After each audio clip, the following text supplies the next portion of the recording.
ہو رہا ہے وما کان المؤمنون لینفروا کافۃ فلولا نفر من کل فرقۃ منهم طائفۃ لیتفقهوا فی الدین ولینذروا قومهم اذا رجعوا الیہم لعلہم یحذرون۔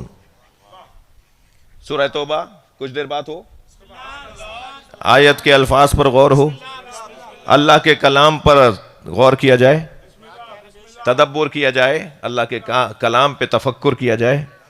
ارشاد ہو رہا ہے کہ وما کان المؤمنون لینفروا کافہ، مومنین پر لازم نہیں ہے کہ وہ سب کے سب جہاد پر جائیں۔ میں نے آیت قصدن لی ہے، حالات حاضرہ بھی ہیں اور ایک عالم دین کی مجلس چہلم بھی ہے۔ مومنین میں سب پر لازم نہیں ہے کہ وہ سب کے سب جہاد پر جائیں، مومنین کے ہی لیے جہاد ہے، لہذا انہی سے بات ہو رہی ہے۔ جہاد ہے ہی مومنین کے لیے، جن کا اللہ رسول اور اہل بیت پر ایمان نہیں ہے وہ جنگ کرتے ہیں، جہاد نہیں کرتے۔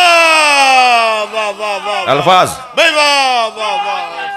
شکریہ، سبحان اللہ سبحان اللہ، واہ واہ واہ۔ یہ تو طے ہے کہ جہاد کا تعلق مومن سے ہے، جو مومن نہیں ہے وہ مجاہد نہیں ہے، بے شک بے شک، اور جو مجاہد ہے اس کا لازمہ ہے کہ وہ مومن ہو۔ سبحان اللہ سبحان اللہ۔ یہ اسلام کی تاریخ اور ہے اور مسلمان کی تاریخ اور ہے۔ اگر تھوڑی سی گردن ہلائیں تو میں بات کروں۔ کیا کہہ رہے ہیں؟ اسلام کی تاریخ اور ہے اور مسلمان کی تاریخ اور ہے۔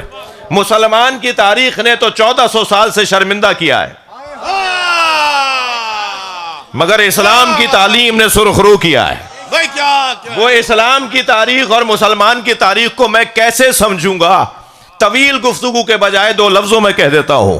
عزیزان گرامی، اہل بیت کی تاریخ اسلام کی تاریخ ہے اور اہل بیت کے دشمنوں کی تاریخ مسلمان کی تاریخ، جو خون سے رنگین ہے، جو دھوکوں سے رنگین ہے، جو فریبوں سے سجی ہوئی ہے، بگڑی ہوئی ہے۔ صلوات پڑھیں ذرا محمد و آل محمد۔ جو بے وفائیوں سے بگڑی ہوئی ہے۔ جی، تاریخ میں دیکھیے کیا ہوا ہے مسلمان کی تاریخ میں۔ مسلمان تو کشور گشائی کو اور سلطنت سازی کو اور تسلط افزائی کو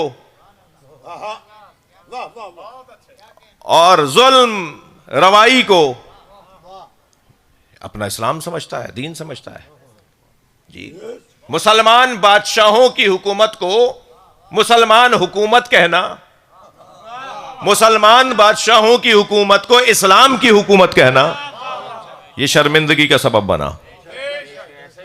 لیکن جہاں حاکمیت بھی ہو، جہاں حکومت بھی ہو، مگر سوکھی روٹی سے گزارا کرتا ہو، وہ انہی کی حکومت کہلائی جا سکتی ہے کہ جن کے دل و دماغ کا مالک علی ہے۔ واہ واہ واہ، نعرہ حیدری، سادگی سے زندگی گزارنے والے اور حاکم مملکت بھی ہوں، سوکھی روٹی اور سادہ زیستی کے ساتھ جی حاکم بھی ہوں اور زاہد بھی ہوں۔ بہت مشکل ہے حاکم اور زاہد دونوں ساتھ ہو۔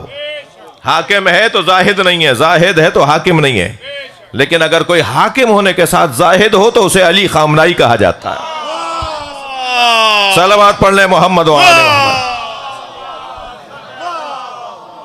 جی، مومنین کے لیے وما کان المؤمنون لینفروا کافہ، تمام مومنین کے لیے لازم نہیں ہے کہ وہ جہاد پہ جائیں، یعنی مومن کے لیے جہاد، مگر ہر مومن کے لیے جہاد اللہ نے کہا ضروری نہیں ہے۔ پھر کیا کریں؟ فلولا نفر من کل فرقۃ منهم طائفہ لیتفقہوا فی الدین۔ کچھ لوگوں کو، توجہ ہے، ہر قوم میں سے کچھ لوگوں کو، پھر دوبارہ جملہ کہہ رہا ہوں، ہر قوم میں سے کچھ لوگوں کو دین سمجھنے کے لیے جانا چاہیے۔ یعنی اللہ دو جو باتیں کر رہا ہے، جو اعلان کر رہا ہے، جو اللہ نے حکم دیا ہے، ایک جہاد کا اور ایک تفقہ فی الدین کا۔ یعنی اللہ کے نزدیک مجاہد اور فقیہ برابر کی حیثیت رکھتے ہیں. بھائی تھوڑا بول دو، بات جا رہی تھا. اللہ کے نزدیک مجاہد کا جو مقام ہے وہی فقیہ کا مقام ہے. اس لیے کہ کچھ لوگ جہاد پر جائیں اور کچھ فقیہ بننے جائیں، اور دونوں وہ ہوں کہ جو مومن ہوں. یعنی مومنین میں سے کچھ مجاہدت کریں، جہاد کریں، اور مومنین میں سے کچھ فقاہت کریں. تو یعنی مجاہد اور فقیہ دونوں برابر ہیں. کیا کمال ہے اس فقیہ کا جو مجاہد بھی ہو اور فقیہ بھی ہو. کیا عظمت ہے اس فقیہ کی جو فقیہ بھی ہو اور مجاہد بھی ہو. یعنی جس نے اللہ کے حکم پر یوں بھی عمل کیا ہو اور یوں بھی عمل کیا. کچھ لوگوں کو جانا ہوگا جہاد کے لیے اور کچھ لوگوں کو لیتفقہوا فی الدین، دین سمجھنے کے لیے جانا ہوگا. وَلِيُنذِرَ قَوْمَهُمْ إِذَا رَجَعُوا إِلَيْهِمْ، اور پھر صرف دین سمجھنا ہی ہدف نہ ہو. بہت اچھے، بہت قابل، بہت پڑھے لکھے، بہترین معلم، بہترین مدرس، بہترین مؤلف، یہ کافی نہیں ہے جی. لِيُنذِرُوا قَوْمَهُمْ إِذَا رَجَعُوا إِلَيْهِمْ، اس کے بعد تمہاری ذمہ داری بنتی ہے کہ پلٹ کر اپنی قوم میں آؤ اور انہیں متوجہ کرو. انذار کا مطلب ڈرانا نہیں ہے. دین ڈرنے کی چیز کب ہے؟ توحید اللہ ڈرنے کا وجود نہیں ہے.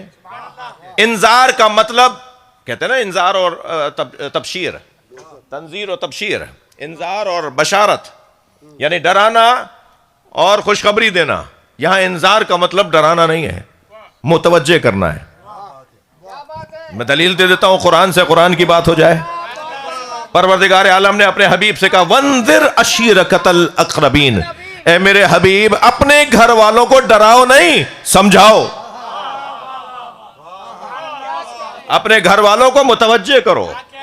انذار کا مطلب جو ایک عالم کا کام ہے، جو ایک عالم کا کام ہے کہ پہلے وہ فقیہ بنے، پہلے وہ تفقہ فی الدین حاصل کرے، پہلے وہ دین کو سمجھے، پہلے وہ دین کی فقہ اور سمجھ حاصل کرے، اور اس کے بعد اپنی قوم کو انذار کرے، یعنی اپنی قوم کو متوجہ کرے، اپنی قوم کو سمجھائے. یہ سمجھانا فن ہے جو ہر عالم کے بس کی نہیں ہے. بڑی تعداد میں آپ کو فقیہ ملیں گے، بہت بڑی تعداد میں آپ کو فقیہ ملیں گے جو انذار نہیں کر سکتے. خطابت، بیان، جی خطاب، یہ ہنر ہے، فن ہے. اور جب یہ فن ہے تو اس فن کے لیے کوئی قرآن نے رہنمائی کی کہ کیسے اس فن کا استعمال ہوگا. قرآن سے ہی بات ہونی چاہیے نا. تو جب قرآن یہ کہہ رہا ہے کہ جب فقاہت تم تک پہنچ جائے، تم فقیہ ہو جاؤ، تم فقیہ بن جاؤ، تو پھر پلٹ کر آؤ اپنی قوم کے اندر، انہیں متوجہ کرو. اپنی قوم کو توجہ دلانا ایک فقیہ کا کام ہے. اب یہ توجہ دلانا ایک ہنر ہے.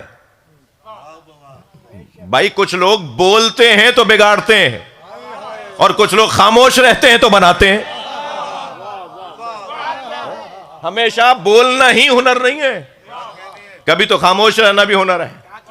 بعض لوگوں سے تو ہاتھ جوڑ کے کہا کیجئے کہ بھائی تم خاموش ہی رہو تو بہتر ہے، اس لیے کہ تمہارے بولنے سے تو فساد ہو رہا ہے. یہ بولنا، یہ اسے ہم جو ایک لفظ استعمال ہوتا ہے بیان، ہمارے سنی بھائی جو میں اس وقت بات کر رہا ہوں اس کو کہتے ہیں بیان. مولانا شہنشاہ حسین نقوی کا بیان چل رہا ہے، مولانا طارق جمیل فلاں جگہ بیان دینے آ رہے ہیں. یہ خطابت کو، خطاب کو اور ذاکری کو ہمارے بھائی زیادہ تر بیان کا لفظ استعمال کرتے ہیں. اچھا قرآن نے بھی لفظ بیان استعمال کیا ہے، بیان للناس. ٹھیک ہے، بیان کا مطلب کیا ہے؟ یہ میں جو بول رہا ہوں یہ بیان ہے. ممکن ہے مجھ جیسے بعض لوگ بولیں تو بیان کی جگہ ابہام ہو جائے، اس لیے کہ بیان کی ضد ہے ابہام.